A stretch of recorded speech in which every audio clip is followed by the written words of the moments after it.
ఇంకిరోజు అయితే 22వ తేదీ ఏప్రిల్ నెల 2024 సోమవారం. ఇంకిరోజు మనం మదనపల్లి మార్కెట్లో టొమాటో స్టాక్ అంటే దిగుమతిని ఎలా వచ్చి మనం ఏ వాళ్ళో తెలుసుకుందామండి. అంటే దిగుమతి నేడిపైన ఎక్కువగా వచ్చిందో లేదా తక్కువగా వచ్చిందో వీడియోని ఎవరిలో తెలుసుకుందామండి. తెలుసుకునే ముందు ఇంకా మన ఛానల్ సబ్స్క్రైబ్ చేసుకోలేదు, ఇంకెందుకు ఆలస్యం ప్లీజ్ లైక్ ప్లస్ సబ్స్క్రైబ్ చేసుకోండి. ఇంకా ఛానల్ సబ్స్క్రైబ్ చేసుకోకుండా అలాగే ఈ వీడియోని లైక్ చేయకుండా చూస్తుంటే వెంటనే లైక్ ప్లస్ సబ్స్క్రైబ్ చేసుకోండి.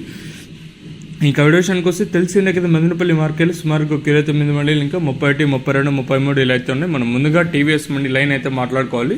నేటిపైన ఒక 5% ఇంకా 10% వరకు అయితే దిగుమతి అయితే పెరిగింది. టీవీఎస్ మండి లైన్ మాత్రం నేటితో పోల్చుకుంటే స్వల్పంగా దిగుమతి అయితే పెరిగింది. ఇంకా జీపీఆర్ మండి లైన్ విషయానికి వస్తే జీపీఆర్ మండికి నేటితో పోల్చుకుంటే భారీగా వచ్చింది. ఒక జీపీఆర్ మండికి మాత్రం మళ్ళీ మిగతా మంది లైన్ చూసుకున్నట్టే అంటే జీపీఆర్ మండి లైన్ చూసుకున్నట్టే సేమ్ నిన్నోషంట్లో వచ్చింది. ఇక్కడ ఓవరాల్గా చూసుకున్నట్టు ఒక 2 ఇంకా 3, 4, 5 మండీలకు మాత్రం నేడిపైన దిగుమతులు పెరిగింది. మిగతా మండీలు అన్నిటికీ సేమ్ నిన్నోషంట్లో ఈరోజు కూడా దిగుమతులు అయితే వచ్చాయి. ఓవరాల్గా చూసుకున్నట్టు నేడిపైన స్వల్పంగా దిగుమతి అయితే పెరిగింది. దిగుమతులు పెరిగినా కూడా ధర అయితే ఏమాత్రం అయితే తగ్గలేదు. సో ఈరోజు కూడా అదే స్థాయిలో వెళ్తాయితే చూడాలి.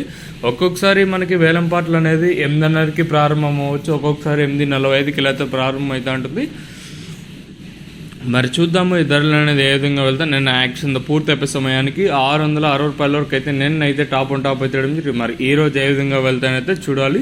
ఓవరాల్గా చూసుకున్నట్టయితే నేడిపైన చూసుకుని స్వల్పంగా దిగుమతి అయితే పెరిగింది, భారీ స్థాయిలో పెరగలేదు. నేడిపైన స్వల్పంగా దిగుమతి అయితే పెరిగింది. మరి చూద్దాము ఈ ధరలు అనేది ఏ విధంగా వెళ్తాయని.